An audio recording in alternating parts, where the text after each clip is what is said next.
رہ گا پیشن، تو یہ تو نبی الاسلام کا سٹائل ہے.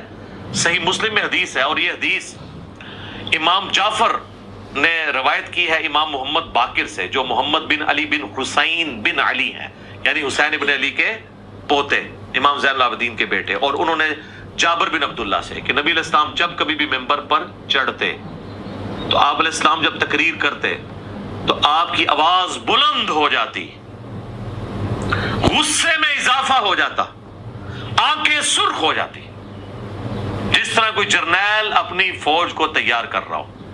اس طریقے سے آپ جب بھی ممبر پہ چڑھتے تو گفتگو کرتے تھے. یہ پیشن والا سٹائل سنت سٹائل ہے. اس سٹائل کا مذاق اڑانا نبی الاسلام کا مذاق اڑانا ہے، نعوذ باللہ. لیکن چونکہ ان جاہلوں کو پتہ. جی دوستو، آپ نے دیکھا اور سنا، پیشن والا اسٹائل، سنت اسٹائل، اس کا مذاق اڑانا نبی علیہ السلام کا مذاق اڑانا ہے. اس کا فتویٰ ہے کہ جو اس اسٹائل کا مذاق اڑائے گا وہ گستاخ رسول ہے. اب میں آپ کو دکھانے والا ہوں کہ اس اسٹائل کا ہی مذاق اڑا رہا ہے، علماء کے بارے میں کس طرح زبان استعمال کر رہا ہے اور خارجیوں والا عمل کر رہا ہے. حضرت عبداللہ بن عمر رضی اللہ تعالیٰ عنہ فرماتے ہیں کہ بدترین مخلوق ہے، سور ہے وہ آدمی جو قرآن پاک کی وہ آیات جو کفار کے متعلق ہے مسلمانوں پر چشمہ کرتے ہیں، وہ بدترین مخلوق ہے، وہ عمل بھی کر رہا ہے اور مذاق بھی اڑا رہا ہے. آپ دیکھیں، یعنی اپنے فتوے سے کی طرح نبی علیہ السلام کا گستاخ بنا.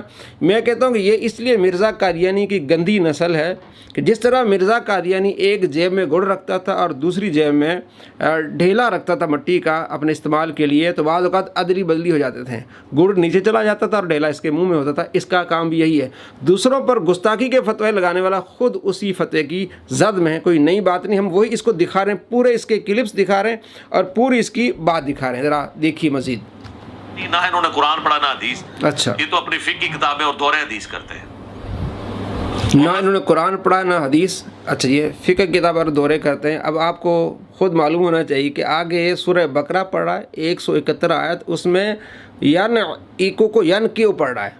جس بندے کو خود قرآن نہیں آتا وہ دوسروں پر جو ہے وہ اس طرح کی باتیں کر رہا ہے، کیونکہ عربی میں مقولہ ہے من دہا کا دوہی کا، جو دوسروں پر ہنسے گا اس پر ہنسا جائے گا. تو دوسروں کی غلطیاں نکال رہا ہے. اللہ نے کس طرح سے کو ذلیل کیا کہ اس کو قرآن نہیں آتا، یہ خارجیوں والا عمل کر رہا ہے، یہ سوروں والا عمل کر رہا ہے. وہ آدمی سور ہے جو قرآن پاک کی آیات جو کفار کے متعلق ہے مسلمانوں پر چشمہ کرے. عبداللہ بن عمر رضی اللہ تعالیٰ عنہما کے قول کی یہ مفہوم اور اس کی وضاحت ہے. الذین کفروا کمثل الذی ینقع بما لا یسمع. اور مثال ین کو نے کفر اختیار کیا ایسی ہے جیسے کوئی چلا رہا ہو ایسے جانوروں کے پیچھے. الا دعاء و نداء، جو سوائے خالی پکار اور آواز کے کچھ نہ ہو. یعنی اللہ تعالیٰ ہمارا ہے جیسے کہ کوئی انسان جانوروں کو پکارے. ایک تو نا جانوروں کو اس آواز سے پکارنا کہ ان کو سمجھ آ جائے جیسے پالتو جانور ہے. لیکن اگر آپ جانوروں سے گفتگو کرنا شروع کرتے ہیں اور چیخ چیخ کے کہے کہ جی کسی بیل کو یا گائے کو کہ ادھر آ یا ادھر آؤ، اور اللہ تعالیٰ ہمارا ہے وہ چیختے رہے، یہ جو سچویشن ہوتی ہے نا اس شخص کی، تو اس کو لوگ کیا کہیں گے؟ پاگل. تو اللہ تعالیٰ ہمارا ہے کہ جو لوگ اللہ کی وحی جو آسمان سے نازل ہوئی ہے نا اس کی پیروی نہیں کر رہے نا، وہ اسی کی مانت ہے. اور اللہ معافی دے، آپ کے ممبروں پہ جو چیخ کے تقریریں کر رہے ہیں بالکل اسی طریقے سے ہی کر رہے ہیں. کس طرح چیختے ہیں؟ یعنی وہ اپنے بات میں زور دینے کے لیے قرآن حدیث کا حوالہ نہیں دیتے ہیں، اتنی اونچی آواز نکالتے ہیں وہ، یا کوئی شعر پڑھتے ہیں ایسا گنگن. جی دوستو، آپ نے دیکھا اور سنا، چیختے ہیں. خود پہلے بتایا کہ آپ علیہ السلام اونچی آواز سے واز کرتے تھے، آنکھیں سرخ ہو جاتی تھیں. جس طرح جرنیل اپنے فوجیوں کو تیار کر رہا ہے، تو علماء بھی آپ صلی اللہ تعالیٰ علیہ وآلہ وسلم کے فضائل بیان کرتے ہیں، شعر بھی پڑھتے ہیں آپ علیہ السلام کی محبت میں. تو ان کے بارے میں کیا کہہ رہا ہے؟ وہ آیت جو کفار کے متعلق وہ چشمہ کر دی. عبداللہ بن عمر نے صحیح فرمایا تھا کہ ایسے آدمی سور ہیں، سور کے بچے ہیں جو کفار کے متعلق آیات مسلمانوں پر چشمہ کرے. جس چیز کو یہ خود گستاخی کہہ رہا ہے خود اسی پر یہ پھنس گیا.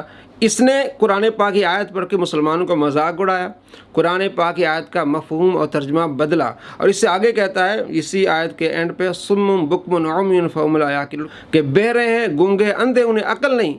یعنی اللہ تبارک و تعالیٰ نے کفار ان کے بتوں کے بارے میں بات تھی. اس نے کہا یہ عجیب فضائل ہیں بابوں کے، اللہ کے ولیوں پر ہی اس آیت کو چسپاں کیا، پہلے علماء پر اور پھر اس کے بعد اللہ کے ولیوں پر۔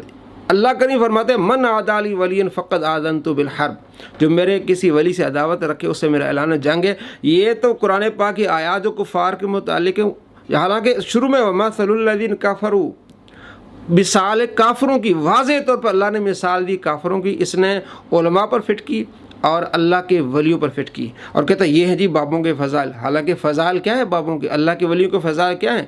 سورہ یونس میں اللہ فرماتے ہیں الا ان اولیاء اللہ لا خوف علیہم ولا هم يحزنون، کہ یہ جو میرے پیارے ہیں، میرے دوست ہیں، انہیں کوئی خوف نہیں، کوئی غم نہیں۔ الذین آمنوا وکانوا یتقون، وہ ہیں میرے پیارے جو ایمان والے ہیں اور پرہیزگار ہیں۔ اور سورہ کہف میں آیت نمبر 17 میں اللہ فرماتے ہیں وَتَرَى الشَّمْسَ إِذَا طَلَعَت تَزَاوَرُ عَنْ كَهْفِهِمْ ذَاتِ الْيَمِينِ، آپ دیکھیں گے سورج کو کہ جب طلوع ہوتا ہے دائیں طرف ہو جاتا ہے اور جب غروب ہوتا ہے بائیں طرف ہو جاتا ہے، اس لیے کہ غار میں ہیں اصحاب کہف۔ اللہ نے ان کی کیا فضیلت بیان فرمائی ہے کہ سورج اوپر نہ آئے تاکہ انہیں تپش محسوس نہ ہو، تو جب طلوع ہوتا ہے تو دائیں طرف ہو جاتا ہے، روٹ بدل لیا اللہ نے سورج کا، جب غروب ہوتا ہے تو بائیں طرف ہو جاتا ہے۔ یہ ہے فضیلتیں اللہ کے ولیوں کی، جنہیں کہتا ہے یہ کفار کے متعلق آیات کو مسلمانوں پر اور اللہ کے ولیوں پر چسپاں کرتا ہے۔ اور صحیح بخاری میں کیا ہے 6502، اللہ کریم فرماتے ہیں میں ان کے ہاتھ بن جاتا ہوں، جو فرائض مکمل کرتے ہیں، نوافل کی کثرت کرتے ہیں، میں ان کے ہاتھ بن جاتا ہوں، میں ان کے کان، میں ان کے زبان، میں ان کے پاؤں بن جاتا ہوں۔ یہ فضائل ہیں جو اللہ نے بیان کیے ہیں، حدیث قدسی ہے، نبی علیہ السلام نے بیان کیے ہیں۔ 6040 نمبر روایت ہے بخاری میں کہ آپ علیہ السلام نے فرمایا جب اللہ کریم کسی بندے سے محبت کرتا ہے، جبرائیل کو بلاتا ہے کہ فلاں بندے سے محبت کر رہا ہوں، تو بھی اسے محبت کر۔